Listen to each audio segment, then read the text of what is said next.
The reality on ground in our country can be seen even by the blind. And I'm sure that the deaf can even hear about it. I'm sure that people who are dumb are talking about it as well. And it can be perceived even from the great beyond. Apparently, our country, Nigeria, seems to be going through a peculiar kind of revolution in our national history. The 3rd October incident seemed to be the last straw that broke the camel's back. As it stands today, the hashtag ENDSARS seems to be more than a protest. It's more or less like a revolution. And to crown it all, we had the October 10, 20 incident, that very day that the whole nation was thrown into mourning. A day that the peaceful protesters were attacked, which was totally unwarranted.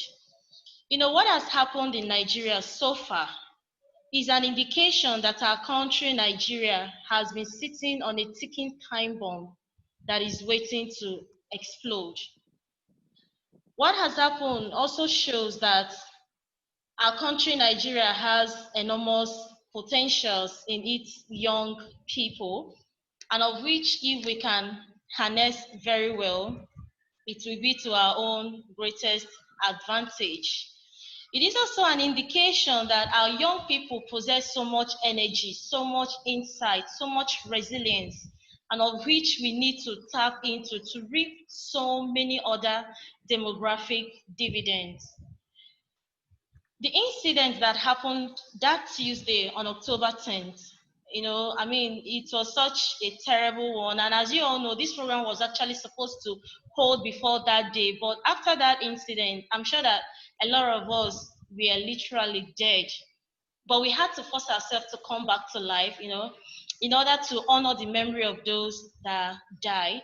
And I pray that the souls of our dear departed peaceful protesters continue to rest in peace and they stay long with us to reap the dividends of the new Nigeria. And on this, I pray that the labors of our heroes past shall never be in vain. With all that has happened, I keep thinking and recalling two significant incidents in our country, in the past, in other part of the world. And the first is the self-immolation of the 26-year-old Mohammed during the Arab Spring that dovetailed from Tunisia to other parts of the Middle East. We also have the French Revolution. And I'm sure that in years to come, they will be talking about the hashtag ENDSARS Nigerian Revolution. Today and now, we are on this roundtable to rub mind with intellectuals locally and internationally. And these people have a full grasp of the event and they express deep insights over all that have happened. Their presence here with us today is actually part of history in the making, and there is no way this moment can be neglected. Some people are of the view that this moment has a lot of psychological burden, and this dual interface of psychological outcome can either be that of hope and aspiration with conscious awakening. For others, it can be heartbreaking and unforgettable forever in the history of our nation. Therefore, this dialogue moves beyond chance and is very crucial for us to have a logical end to all that has been happening in our country, Nigeria. And on this, I would like to start by introducing the panelists with us. Although we have actually shared their profile before now, but let me quickly read it out for us just briefly again. And if you are just joining us, we welcome you. I want you to also know that we are also live on Facebook. Please feel free to share on your timelines. Just type Judith I, Annie, and then share from the timeline. We have here with us Dr. Oludayo Tade of the Department of Sociology, University of Ibadan. Dr. Tade is a renowned scholar with international repute. He is a proponent of social change with specialization in social problems, criminology, victimology, financial crimes, and so on. Dr. Tade is a media expert with over a decade of experience in reporting. His scholarly work, especially on cybercrime, trafficking, piracy, organized delinquency, terrorism, and a host of others have been published both locally and internationally in reputable, highly reputed journals. Dr. Tade also has membership in different associations locally and internationally. With us too is Reverend Father Kelvin Ugu. He is a Catholic priest of the Archdiocese of Malawi and the founder of the Facebook television. It is an online platform where large number of people, young people from all social, ethnic, religious, economic strata of the society converge. Father is a social critic. He is not just a preacher, he is also a teacher and an activist. He is highly vocal and fearless when it comes to speaking out against injustice, oppression, and bad leadership. He's a proponent of social change and also pushes for community reorientation. We also have with us Ms. Omotola Fawumi. Omotola Fawumi is a highly respected woman across the globe who has broken the glass ceiling, and she stands at the front burner of social issues. Ms. Omotola is affiliated with the Obafemi Awolowo University Ile-Ife, Pan-Atlantic University, MIT, United States, UN mandated University for Peace, Costa Rica. She is also a Microsoft certified innovative educator trainer and a John C. Maxwell certified leadership trainer. Mr. Motola has an extensive experience working locally and internationally, and very notable among her work is on ending trafficking and modern slavery through her rebirth hub. And since 2019, as at the 151 ladies have been safely returned across Africa and Middle Belt where they were trafficked to for sex slavery. She is also the visionary of Community Intercessors for Africa, CIFA. We also have with us Mohammed Bayero Yayandi. He is an enterprising young Nigerian. He is an activist, an active volunteer. He's a techie. He's a proponent of environmental sustainability. He is a blogger whose contributions have been recognized locally and internationally, including by the British Council. The last but not the least on the table is Bonaventure Fidelis Uzoma. Fidelis is an award-winning nonprofit professional. He is a social entrepreneur. He is a researcher. He is also a leadership development consultant and programs management specialist. Bonaventure has extensive experience in social development with several leadership awards, fellowship, and service with world-class organizations, including the Obama Foundation, Aspen Institute, the British Council, Tony Elumelu Foundation, U.S. Department of State's Atlas Corps, the American Express, the World Bank, the Crans Montana, the United Nations, and a whole lot of other affiliation and fellowship. Now we will comment shortly, but I'll quickly say that please, you are free to make your contributions if you're an attendee. Just simply, if you have any questions that you want to address to any specific special panelist, please feel free to do that. I would like to open this dialogue with this statement from Omotala, who once said to me that this battle is yet to be over. She said that we have the Joshuas who are marching, we have the Jehus who are protesting, we have the Esthers who are interceding. She said that God must hear our cries for Nigeria, and in our lifetime, Nigeria will be great again.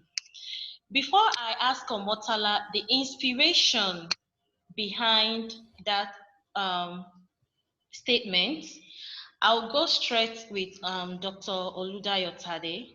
It is also always said that those who do not know their past or history definitely cannot know where they are going to. Dr. Tade, let me address this question to you, sir. You are an active of an agent of social change. You're an activist. You are vocal, and you speak out against deviance and social evil in society. So I would like you to take us back to history because it's always good to have a full grasp of history. I want you to tell us how the social structures, the institutions, the ideologies have hampered development and social inclusion in Nigeria. Dr. Tade, over to you, sir.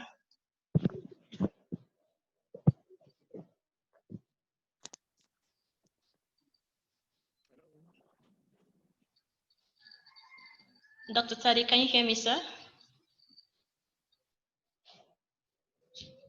Dr. Tade, can you unmute yourself, please? Hello. Yes, sir. You're welcome, sir. If you can. Yes, Right. we can hear you, Prof. Oh, that's fine. All right. Let me also thank you for inviting me to join this eminent panelist and to share my thoughts on what we are experiencing as Nigerians. Of course, social structures, social institutions, ideologies, and all that have always been there, of course, historically, and then they have a profound influence on how we conduct ourselves. And it's important that when we look at how the society is structured, it is also structured because if one borrows from the intellectual contribution of Marx, the history of all hitherto existing states is the history of a class struggle.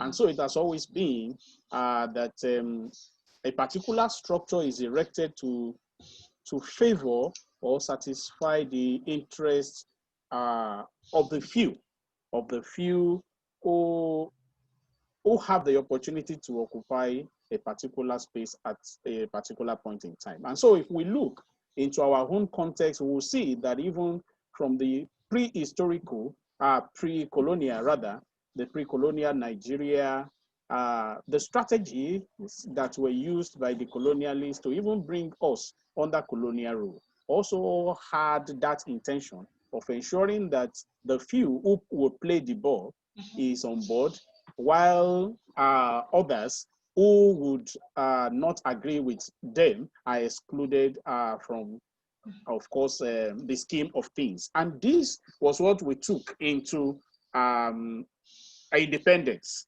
We took that into independence, and then we continued like that. And you see, the fundamental thing is that everything revolves around these institutions. These characters, whether they are at the national level, also are fathers, mothers, they also have children. And so there is a consistent socialization process, which has encouraged the empowerment of the few and exclusion of the majority. So you have consistent, and when we talk about ideologies, of course, religious institutions are also part of what Althusser described as ideological apparatus of the state. The media is also a component in the ideology as an ideological apparatus of the state. And then even the police that we are talking about that immediately served that particular purpose is also an ideological apparatus of the state. What do they do? They all work together with the interest of the ruling class to ensure that the status quo is preserved and change is resisted as much as possible. So in this particular way, we silence concerns. We silence genuine concerns of people over time. And then when things like that happen over the years, of course, you have a community of excluded who then finds common interests as the oppressed, and then they can come together. And I think that is what eventually battered the ENDSARS movement. Yeah. Yeah. That's great. That's great. Father Kelvin, going back more in retrospect with you, Father, what are the deep-seated roots of the current problem in Nigeria? In other words, how have leadership and social structure impeded peace and social change in Nigeria? How did we even degenerate to extrajudicial killing in our dear country without even minding the consequences? Let us describe this, using that Lekki toll shooting as a case in point.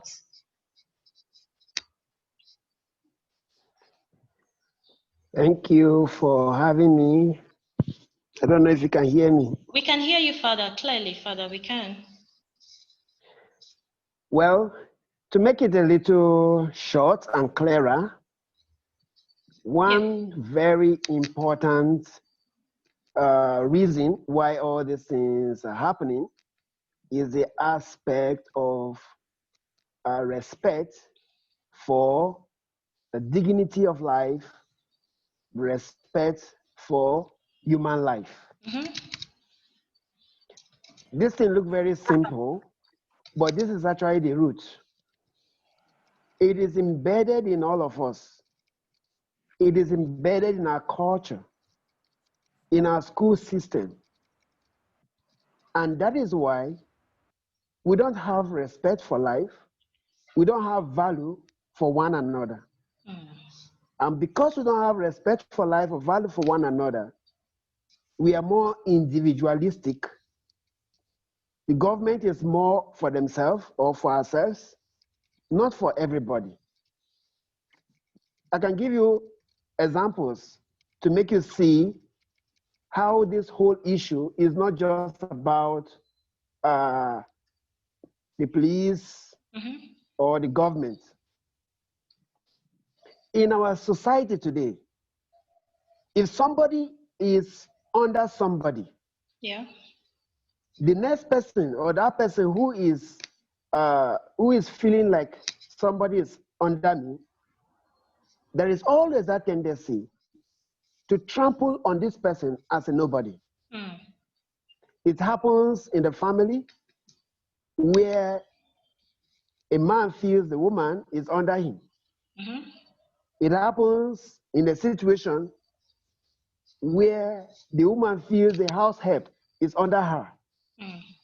It happens in the office where the boss feels the secretary is under him or her. Mm-hmm. It happens in the school where the SS3 students feel that the JS1, 2, 3, and those in SS1, 2 are under them, the prefects. It happens in a situation where you have people, maybe priests or maybe pastors, where they feel every other person is under me. Mm-hmm. So it gives them this opportunity to do anything to that person Yeah. and get away with it. And you see it manifesting itself in our police. Mm. You see itself manifesting itself in our soldiers. It didn't begin from there. It begins from the family, Yeah. where immediately you have power, immediately you feel you are above. Every other person that is below must listen to you, must follow your instructions, even if those instructions are contrary to the law. You use force. You use every means to make them to comply. And that is why you get into the office, you see the whole issue of Lekki massacre and the whole thing that is happening in our country, Nigeria, right now. Yeah. Is this whole divide, like the doctor mentioned, the divide between those that you call the bourgeoisie, the big ones, Mm-hmm. and those that you call the ones that are Proletariat. below. Mm-hmm. Yes. So it is this fight, it is this struggle that is there. And what is the root cause?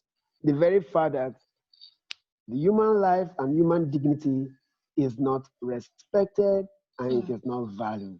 Mm. And that is why I don't see you as having equal value like me if I immediately feel I am above you. The government don't feel the life of that person in the street, on the street, is so important, provided I am above you. And that is why some people will begin to make statements like, how many people died? It was even 2 persons that even died. It was even 1 person that died. And so it's like painting a picture to make you feel that that life is not equal to, let's say, for example, if the president dies, or maybe somebody in the Senate, or one big person, so quote unquote, dies. It makes more news as if that person's life is more important than the life of the other smaller person, so to quote unquote. So where did we get it wrong? We got it wrong because the measurement of our values, the measurement of who this person is, the measurement of how we regard anybody is tied towards what surrounds the person, material things, the kind of position the person is occupying, is the kind of place, the society, the kind of friends this person has. All these things are what we are measuring as what makes this person somebody of value. We remove the intrinsic value, which is embedded in all. You are human. You are equal to everybody. Exactly. And so, because that aspect has been removed, people treat people like anyhow. When you go to a military ground, for example, or when you see where soldiers are giving punishment to people who did something that they consider to be wrong, the kind of punishment they give price that particular person. You see the way that they treat them as if they are not human. That is the same thing you see in the family where maybe a house help happens to do something or breaks a plate, for example, and everybody comes over her like she's being regarded as nobody. It is the same thing that you see in the school setting where a prefect, maybe let's say a senior prefect, happens to see a junior student in one way or the other. You see the kind of treatment that is being given to that person. So, in summary, our value system of human rights, human dignity, if it is not looked at deeply, we will continue to have this issue. Because you are not more human to me because you have a high position. We are intrinsically equal, performing different roles, occupying different positions. And those positions and those roles are not actually what defines you as human. Once we get this clear, our morality will come back. And all of us, we value the life that we have. And the government will know that it is not about them. It's about every one of us because we are all the same. Good. Great. Great. Thank you, Father, for this exposition. Now, Bonaventure, let me come to you. Bonaventure, why do you think that young people remain silent up until this time that they protested? What may have stirred up the consciousness and the march? You prefer to call it a march or a protest, as we all know. What really stirred up the consciousness of the young people, and why have our Nigerian youth remained silent until this time? Is it that they were not aware of the injustice, corruption, and bad leadership? What stirred up their consciousness at the point they decided to protest?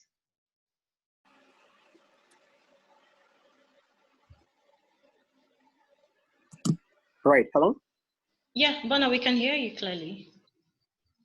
Okay. Sorry, I have like serious internet glitch right here, and so I'm trying to minimize everything to make sure that we can hear each other and I can hear everyone. It's all right. I'll be happy to switch to video, but let me see how good this internet is. My apologies. Go right? on. At least you can hear your voice. That is more important. Yeah, exactly.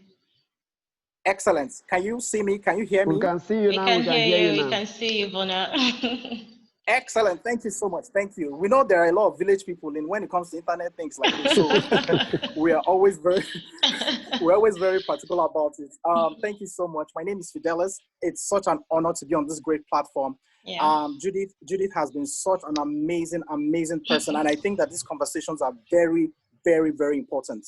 I particularly know that one of the things that I feel very passionate about when it comes to things like this is about the life of a person, as Reverend Father Kelvin has rightly said. And, you know, I remember sometime last year when we had, was it last year or last 2 years, when we had this Restart Nigeria campaign. I don't know if you recall that particular campaign. There was the Restart Nigeria, there was the Occupy Nigeria, right? There were a couple of campaigns and revolutionary movements that had happened in the past. And one thing I know for sure was that most of these things in themselves were like an accountability call to the governance or to the government. It was a way to begin to remind ourselves about who we really are as a people and what it means to be truly unique as a people. And so oftentimes I see myself in a condition where I'm asking, what does it mean to be truly Nigerian, right? What does it mean to be relevant in this country?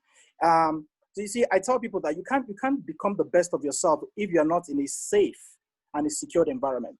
If you do not know who you are, it's hard to determine what I call self-determinism, Exactly. or a fulfillment of who you are if you do not even know who you are, right? So I ask myself, what does it even mean to be Nigerian? What are the values that get everybody together? What are we, just a geographical expression, or we are connected by so many values, virtues, ideologies? What exactly is the Nigerian dream? What exactly is the Nigerian ideology? What do we believe in? When we compare ourselves to some of the Western environments, you know, you hear things like America first, in God we trust.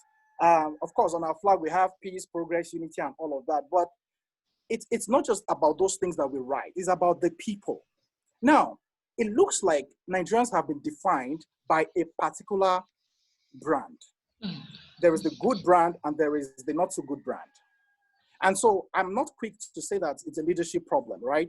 I think we need to reinvestigate the beginning of all of this. It's a pity that history now has been taken away from our syllabus, but the truth of the matter is that even the history we're reading, it was written for us.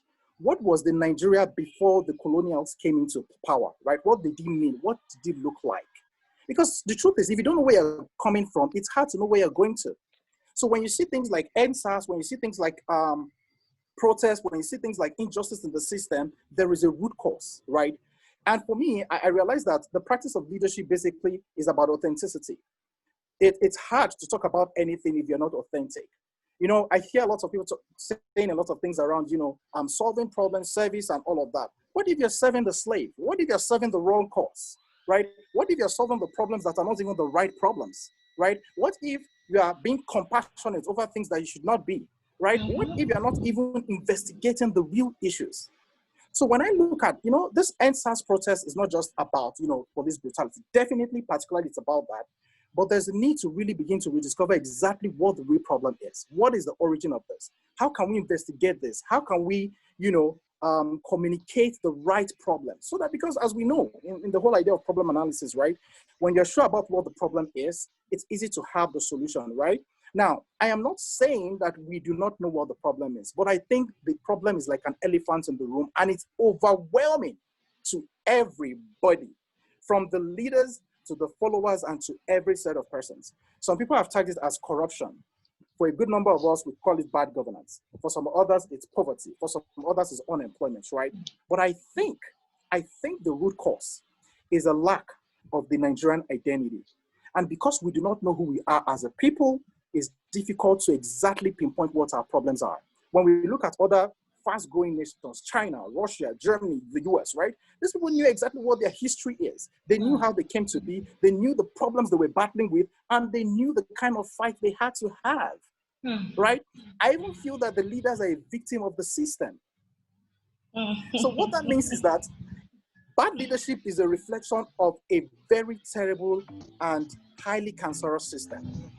So the question for us, and for me, again, I'm not quick to, you know, give any answer about this, but the question for us is, what exactly is the Nigerian problem? And for me, I'm positioning it even before talking about any idea about leadership and whatever it is. It's about rediscovering ourselves as true Nigerians, and that way we can begin to, we move forward on this conversation. Yeah, Thank you. great.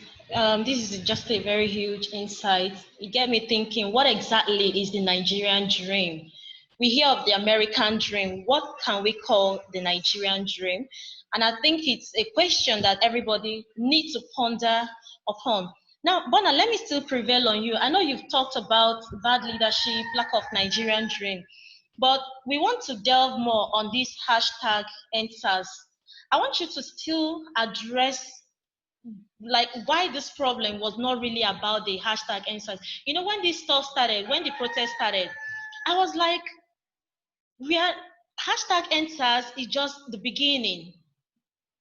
And I'm sure that in the heart of so many people, it's not just about the ENDSARS. Because you see how smart our Nigerian government was. We don't want SARS. People say you don't want SARS. If you don't want SARS, okay, we'll give you what.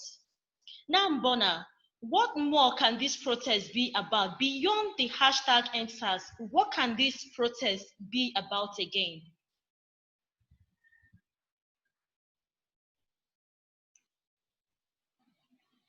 Hello, Bona, are you there? Okay, Father Kelvin, can you hear us? Yes. Okay, can you address that question for us, please? Okay. I'm sorry I lost you, but I'm back now. I'm very sorry, but please go on, Father Kelvin. Thank you. Okay. Father Kelvin, go on, please. And I'm just having this, I have this issue, and this issue that I'm having is more on the positive. It's more on the positive because I am so excited that in my generation, the people are beginning to get their eyes clear to see the reality of what these people that are, quote unquote, our leaders are doing. Now, your question about what this answer should be or what else can it be, isn't it? Exactly. See, I know that most people didn't get this story, that it was not so much about SARS, like SARS as we know. Yeah. It has much more connotation. And why it was not all about SARS was because, the government will say something today and they will do something else. And that was why even when they disbanded it, people didn't believe because is their usual way or usual approach to things. And that is to tell you that people are already tired of what? Of this whole idea of the government using people to, as if they are kids, as if they don't reason, as if they can just throw something up there and everybody will just, concur. That is where from there, you move to deeper issues. Yeah. And these deeper issues, you're going to be here with us. Right now, I see this movement going deep into our system. And I tell you, if the system is not structured to fit into what Nigerians want, what we just experienced is just an introduction. What we are going to have more in years to come. The fear here is we are easily used by religious affiliations, easily, manipulated by tribe. We're people that are easily manipulated on issues that are actually not it. And that is my greatest fear. I'm having this fear because tomorrow now, it will be an issue between, it's a Muslim and a Christian fight. Or it's Igbo and Yoruba and Hausa fight. And of course, they tried to play that card. They almost succeeded in, turning the story around to look like what is happening in Lagos is the Igbo people trying to fight against the Yoruba people to take over Lagos, so to say. They have a way of playing that card, and most often we buy it. And that is my greatest fear.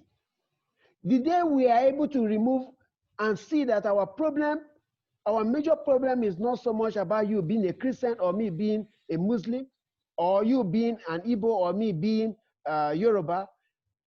I think we'll be able to fight together.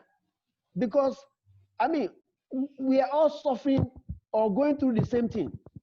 And even those who were hired as thugs and those who were hired to manipulate the story or to change the whole issue, we are all in the same Nigeria. Exactly. Suffering the same thing, buying the same rice for the same price, and queuing to get fuel at the same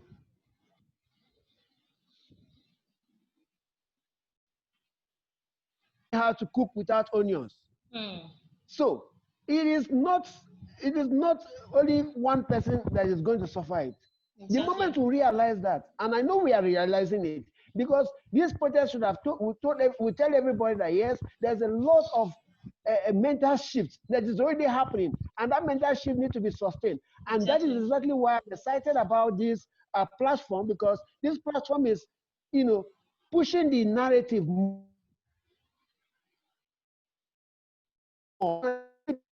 The thing we are supposed to follow again. We are fine, apologies. But now we need to do better. And that is where I see this protest or this ENDSARS movement, going towards. Wow, wow, that's insightful. Mr. Motala, are you here with us? Hello, Mr. Motala.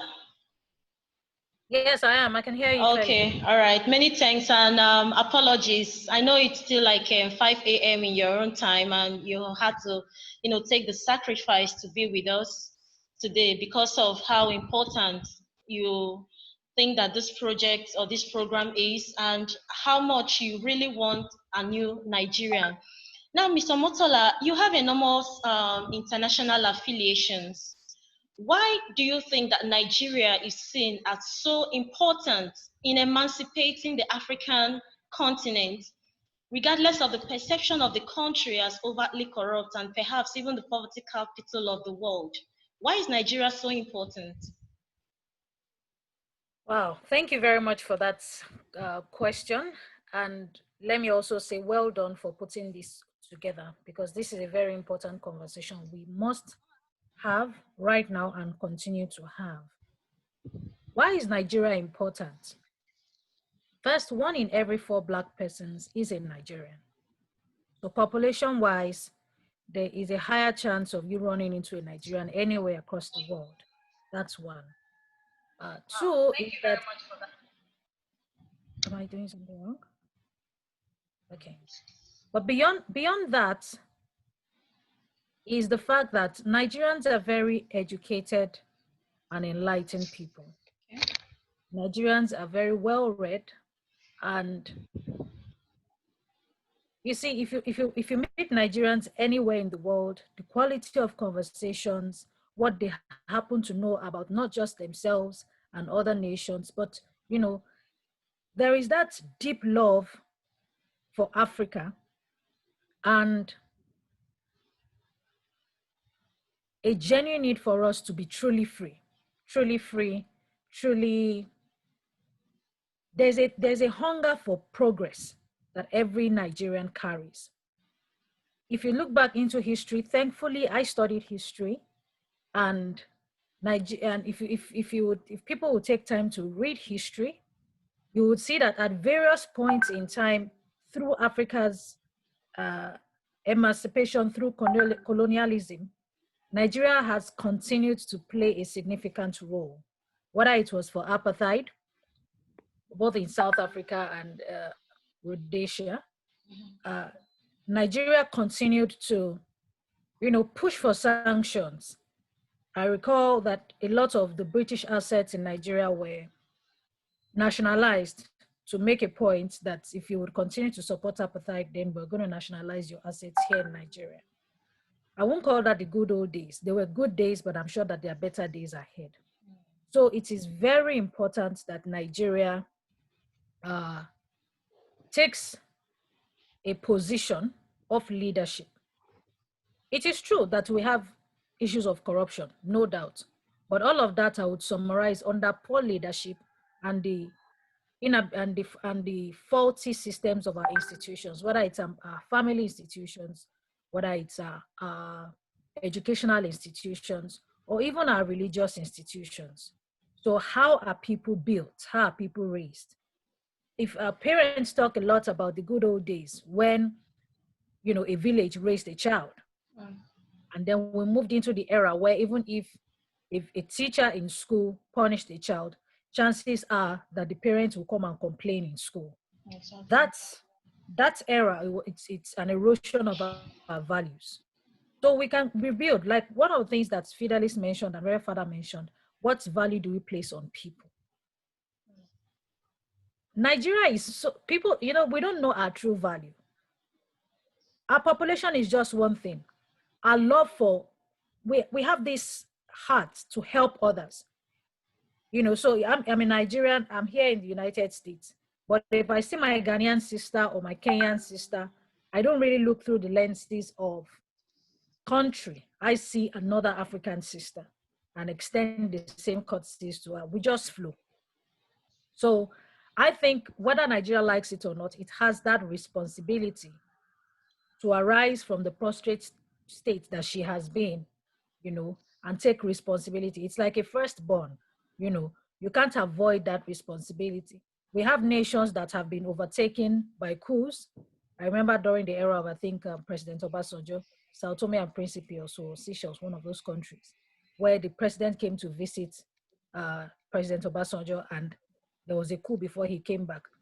The president went back and commanded them, you guys put your house in order, but your president needs to come back. And that happened, So Nigeria is respected. We have our issues. We will walk through the issues. It is imperative that we walk through these issues. We look within, just like one of the speakers mentioned, who is a Nigerian? That's a question we've not been able to fully answer. Who is a Nigerian? What does a Nigerian look like? When we begin to see through the lenses of patriotism and country first, not tribal lines, chances are that we would be able to build a better country and a better continent. We cannot afford to leave this to chance. Our leaders, unfortunately, continue to decimate us across tribal lines, across religious lines. But that can't last for so long. You see, what we saw with the ENDSARS protest was country first. I knew, and I was engaged behind the scenes through different small groups. So it didn't matter if you were Igbo, Hausa, Yoruba, Efik, Ibibio. Some people were protesting, some people were cooking, some people were providing medical care, some people were, there were offline and online protesters.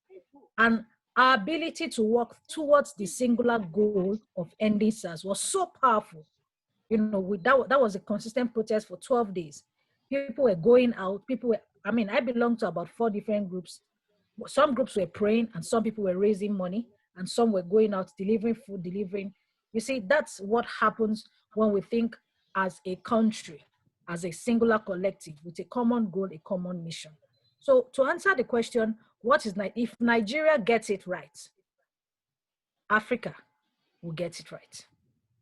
Okay, with this that you just said now, because looking at the strategic position of Nigeria in emancipating the African continent, how can other African continents or countries now continue to rally around Nigeria?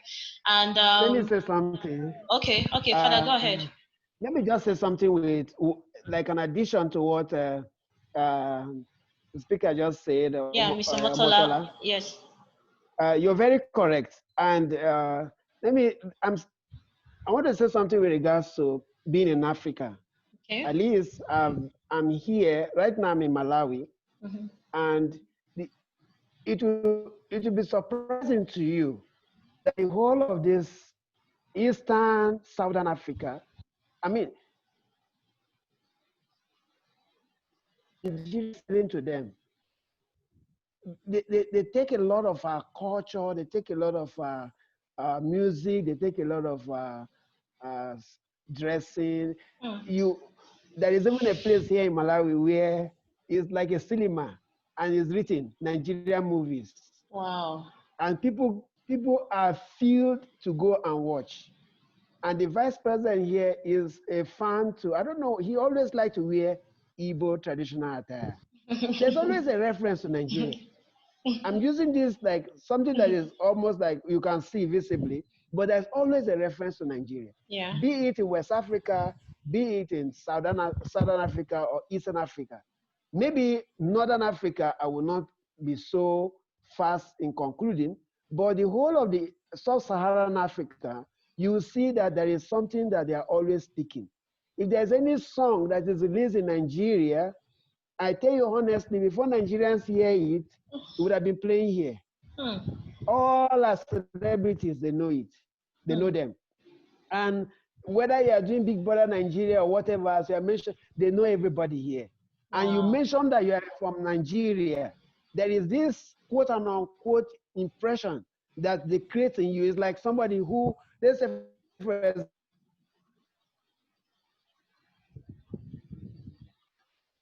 Wow.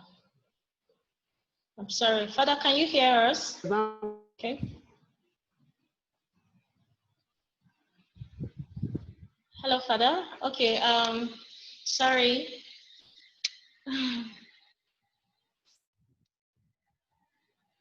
Okay, Mr. Motola, can you hear me? Mr. Motola, can you hear me? Hello, Mr. Motola, can you hear me?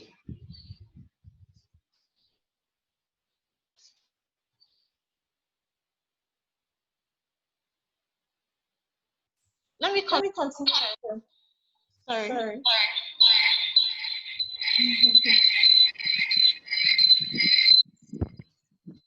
Okay, let me continue with Mr. Motola, can you hear me? I can. Okay, can you hear me now? Okay, I want to ask you now, how can other African countries, and the international community, how can they sustain their rally around Nigerian youth in order to achieve their demands? Let me understand you. How can other African countries provide support? And the international community, yeah, how can they continue? In what ways can they continue their support around Nigerians, considering the strategic place of Nigeria? And this is more or less like a recommendation to the international community, to continue to sustain their rally around Nigeria. Because like you rightly said, if Nigeria gets its right, the international community will also get it right.